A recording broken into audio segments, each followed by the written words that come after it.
México, por su ubicación, se encuentra en una zona altamente sísmica, donde han ocurrido sismos importantes. Además de esto, también podemos encontrar personas que creen que en cierto mes del año los sismos se incrementan. Y por si fuera poco, también podemos mencionar el hecho de que llegamos a encontrarnos noticias de medios o de personas que predicen los sismos, siendo este tipo de desinformación la que más rápidamente se difunde. Por ello, y con el objetivo de informar, en este video hablaremos sobre qué es un sismo, por qué se producen los sismos, si los sismos se pueden predecir o no, y también por qué en unas zonas tiembla más que en otras. Todo esto sin entrar a tantos detalles y sin emplear tantos tecnicismos, de tal manera de que sea una explicación general y sencilla.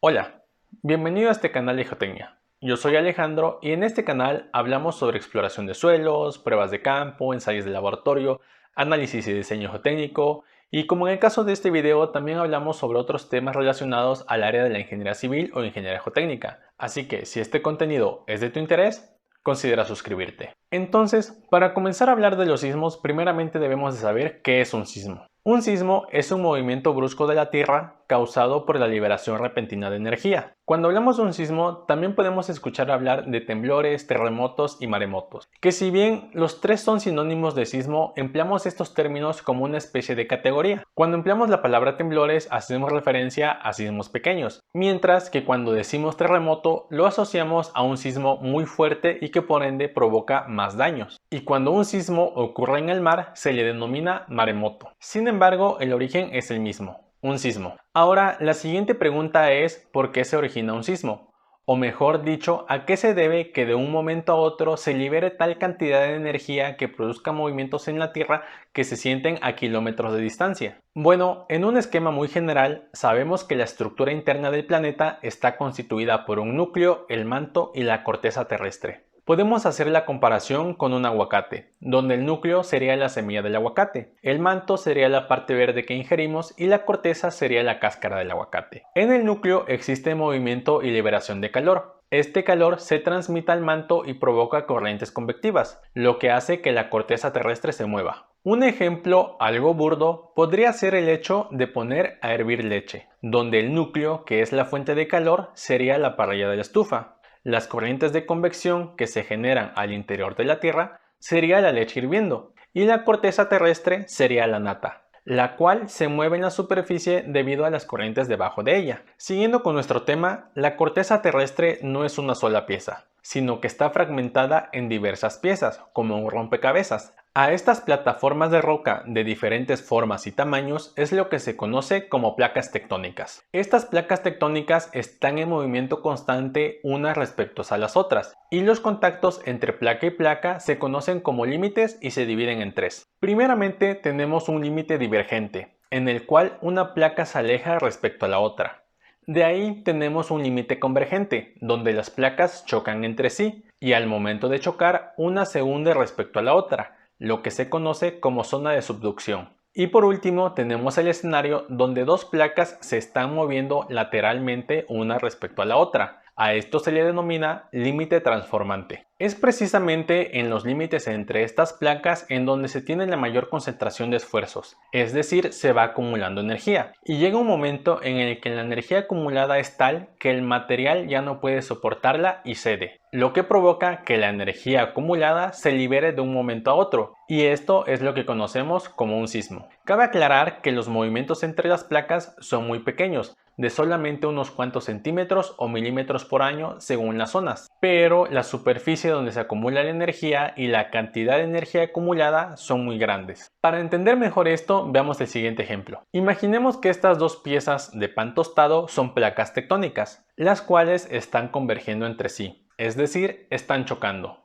Conforme pasa el tiempo, se van aplastando una respecto a la otra, de tal manera que van acumulando energía. Esto sigue así hasta que la magnitud de los esfuerzos acumulados es tan grande que el material falla, y en ese momento se produce una ruptura súbita de los materiales que conforman la placa tectónica, y toda la energía acumulada durante años o décadas por esas dos grandes masas de roca se libera de un momento a otro. y origina el sismo. El sismo como tal no se origina en un punto, sino que es un plano de falla, y conforme más grande sea este plano, más fuerte es el sismo. A pesar de que el sismo es un plano de falla, la falla comenzó en un punto. A este punto de origen se le conoce como foco o hipocentro, y a la proyección de ese punto en la superficie se le conoce como epicentro. Sin embargo, si bien el movimiento de las placas tectónicas es la mayor fuente que origina los sismos, estos también pueden ser provocados por fuentes distintas. Tenemos por una parte a las erupciones volcánicas, que liberan una gran cantidad de energía de un momento a otro cuando la erupción es repentina. Y también podemos tener los efectos de un sismo a menor escala debido a acciones antropogénicas, es decir, debido a las acciones del ser humano, como por ejemplo en voladuras de minas o algo ya más grande como cuando se detona una bomba atómica. Pero ¿en qué nos basamos para decir que un sismo es fuerte o débil? Pues para esto lo que debemos de usar es un marco de referencia, lo cual es una escala. Y estoy seguro de que muchos de nosotros escuchamos hablar sobre la escala de Mercalli o la escala Richter. La escala de Mercalli es una escala que mide la intensidad del sismo en 12 niveles. Sin embargo, como está midiendo una intensidad, es algo subjetivo. Es decir, es una medición cualitativa y se basa en los daños ocasionados o en la percepción del sismo, por lo que a un mismo sismo le podemos asignar diferentes intensidades dependiendo de dónde nos encontremos. Será más intenso conforme estemos cerca del epicentro y menos intenso conforme nos vayamos alejando. Asimismo, respecto a los daños, si estamos en una zona muy urbanizada cerca del epicentro, puede que existan más daños a que si nos encontramos en una zona más rural. Por estas variaciones, esta escala no se usa para medir técnicamente los sismos. En contraste, lo que se busca es medir cuantitativamente un sismo, de tal manera de tener un valor que nos indique el tamaño y la cantidad de energía liberada por dicho sismo, sin importar el lugar en donde estemos. Para este caso cuantitativo, lo que se usa es una escala logarítmica,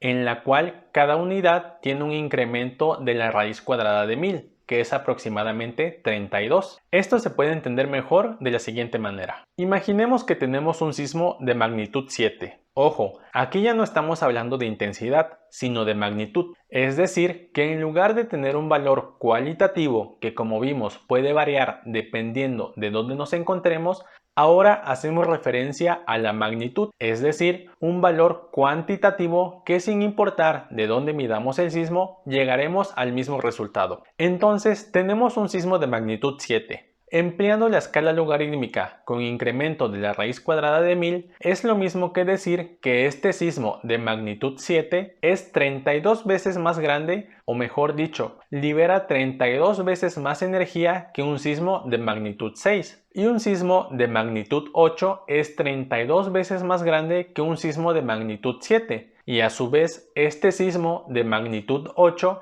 es 1000 veces más grande que un sismo de magnitud 6. O lo que es lo mismo que decir que se necesita la energía de 32 sismos de magnitud 6 para hacer un sismo de magnitud 7. Y se necesita la energía de 1000 sismos de magnitud 6 o 32 veces la energía de un sismo de magnitud 7 para hacer un sismo de magnitud 8. Con esta escala también podemos decir que un sismo de magnitud 8 es igual a 32.000 veces un sismo de magnitud 5. Entonces, en la escala de magnitudes tenemos a la escala de Richter, que es de las escalas más famosas para medir los sismos, y precisamente mide la cantidad de energía liberada durante el sismo. Teóricamente no tendría un límite, pero un sismo de magnitud 9 en la escala de Richter equivaldría a una intensidad de 12 en la escala de Mercalli. Sin embargo, la escala Richter tiene ciertas limitaciones, por lo que ha caído en desuso y ha sido reemplazada por otras escalas más robustas y generales, como la escala de magnitud de momento o la magnitud de Koda.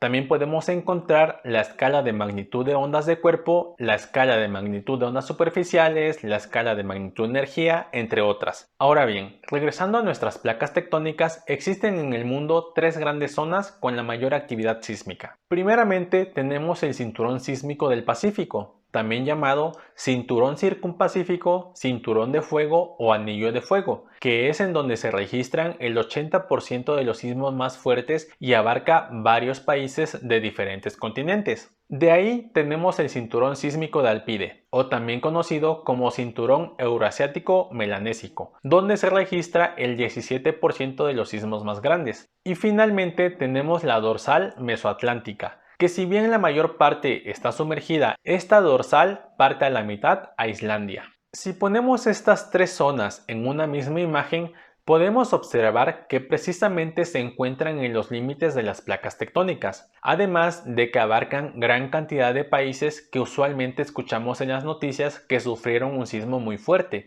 como el caso de Japón, Indonesia, China, Irán o Turquía. También encontramos países con importante actividad sísmica, como Chile, Haití, Perú y la lista sigue y sigue. Y precisamente México se encuentra en el cinturón de fuego. Y no solo eso, sino que el territorio mexicano abarca 5 placas tectónicas y por si fuera poco tiene los 3 límites: divergente, convergente y transformante. Y así como en el mundo existen zonas donde tiembla más que en otras, en México también se tienen lugares con una mayor sismicidad que en otros. De hecho, la República Mexicana se divide en 4 zonas, de la A a la D, que van de menor a mayor peligro sísmico. En otras palabras, esto quiere decir que en la zona A se tiene poca ocurrencia de sismos, mientras que en la zona D se tiene una gran ocurrencia de sismos y de magnitudes considerables. Y en esta zona D tenemos estados como Chiapas, Oaxaca, Guerrero y Michoacán, donde han ocurrido grandes sismos y que son lugares que usualmente escuchamos en las noticias cuando ocurre un sismo. Mientras que en la zona A tenemos estados como Yucatán, Campeche, Coahuila, Nuevo León o Tamaulipas, en donde la actividad sísmica es muy poca.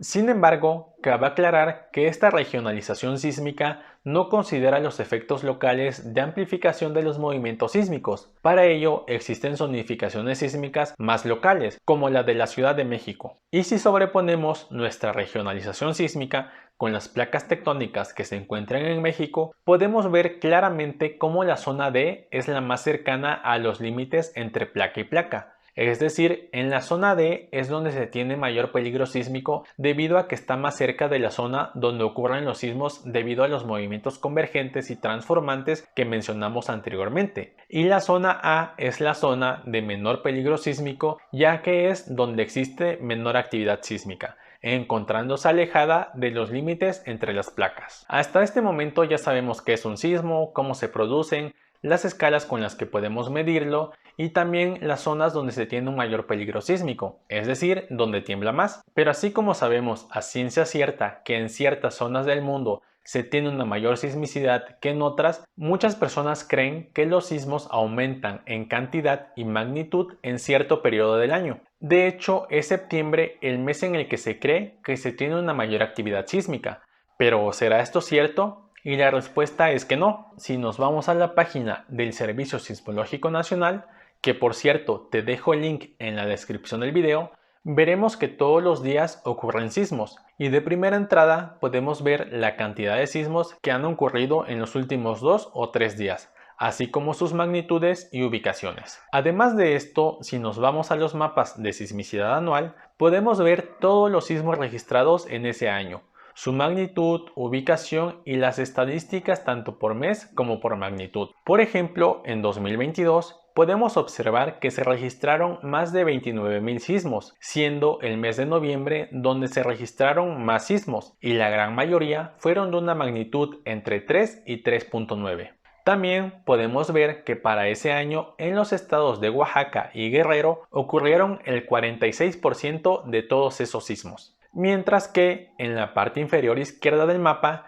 tenemos una pequeña tabla con los sismos de mayor magnitud, donde resalta el 19 de septiembre con un sismo de magnitud 7.7. Lo mismo podemos hacer para el año 2021, con casi 29.000 sismos. En el mes de septiembre se registraron la mayor cantidad de sismos y de igual manera resalta septiembre con un sismo de magnitud 7.1 ocurrido el día 7. Ahora, para el 2020 tenemos más de 30.000 sismos, la gran mayoría de ellos en enero y febrero de ese año. y el sismo más grande del año fue el 23 de junio con una magnitud de 7.4. Lo mismo podemos hacer para el 2019, donde en marzo se registraron más sismos. El más grande de ellos fue en febrero. Para 2018, febrero fue el mes con mayor registro de sismos, al igual que en ese mes fue el sismo más grande de ese año. Y cuando llegamos a 2017, podemos ver que septiembre es el mes con mayor actividad sísmica de ese año, y por mucho. Pero también observamos que en ese mismo mes ocurrieron 3 grandes sismos, el mayor de ellos con una magnitud de 8.2. Y aquí también hay que aclarar que después de que ocurra un sismo de magnitud considerable, en las horas, días, semanas y hasta meses posteriores se tienen réplicas del sismo inicial. Y esas réplicas también están consideradas dentro de estas estadísticas. Por eso, septiembre y octubre tienen una cantidad de registros mucho mayor que en los demás meses. Y si fuese verdad lo que muchas personas creen, que septiembre es el mes de los sismos, en los mapas y registros veríamos a septiembre como el mes con mayor ocurrencia de sismos. Pero como ya vimos en estos últimos 5 años, esto no es así, sino que va variando. Pero entonces, ¿por qué se cree que septiembre es el mes de los sismos? Esto se debe a que históricamente en el mes de septiembre han ocurrido sismos de magnitudes importantes. Si regresamos al Servicio Sismológico Nacional y vamos a la sección de sismos grandes, veremos el registro de sismos desde 1900 a la fecha con sismos mayores a magnitud 6.5 y a partir de 1974 ya contempla sismos mayores a magnitud 5.5. Si filtramos esta información a solo el mes de septiembre y sismos mayores o iguales a magnitud 7, tendremos un registro de 12 sismos, siendo de los más recordados el sismo del 19 de septiembre de 1985 y los últimos 4 sismos con fecha 19 y 7 de septiembre de los años 2022, 2021 y 2017. Entonces, como hemos tenido sismos recientes y de magnitudes considerables en fechas iguales,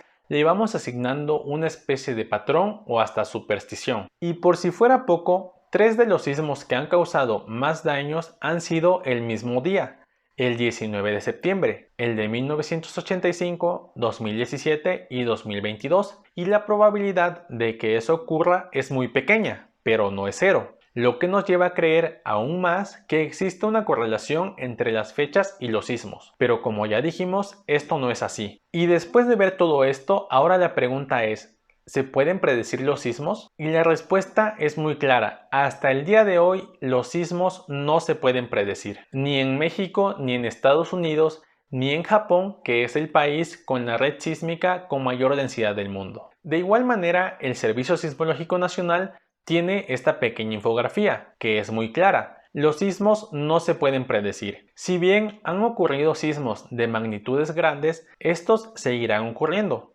¿Cuándo? No lo sabemos. Lo que sí sabemos es que el peligro sísmico en ciertos estados de la República Mexicana está siempre presente. Por ello, lo que podemos hacer es reducir nuestra vulnerabilidad ante estos eventos. Y esta reducción de vulnerabilidad la podemos dividir en dos.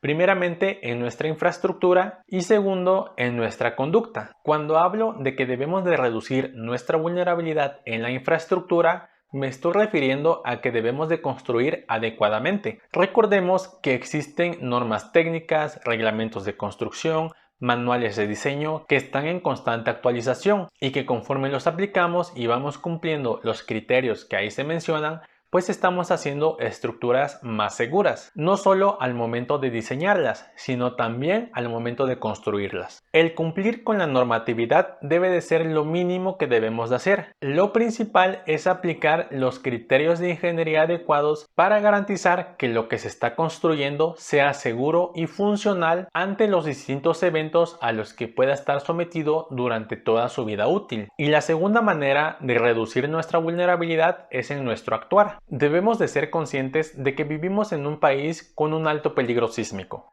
y eso no lo podemos evitar. Pero lo que sí podemos hacer es tener un plan de evacuación de nuestras casas, de los edificios de donde vivimos o trabajamos para que cuando ocurra un sismo estemos preparados. También debemos de evitar compartir información falsa Y lo que sí debemos de hacer es informarnos adecuadamente de fuentes fidedignas. También es importante participar en los simulacros, pues precisamente es un ensayo con el cual nos preparamos para cuando venga un sismo de magnitud considerable. Espero como siempre que este video te sea de utilidad. Y si consideras que puede serle útil a otras personas, compártelo. No olvides mantenerte informado mediante fuentes fidedignas, como por ejemplo algunas de las mencionadas en este video, ya sea el Servicio Sismológico Nacional, el Centro Nacional de Prevención de Desastres, el Servicio Geológico de Estados Unidos, de Japón o de algún otro país. O incluso podemos encontrar videos en YouTube de expertos en la materia, como geólogos o sismólogos. La información existe, tenemos que darle buen uso. Hasta la próxima.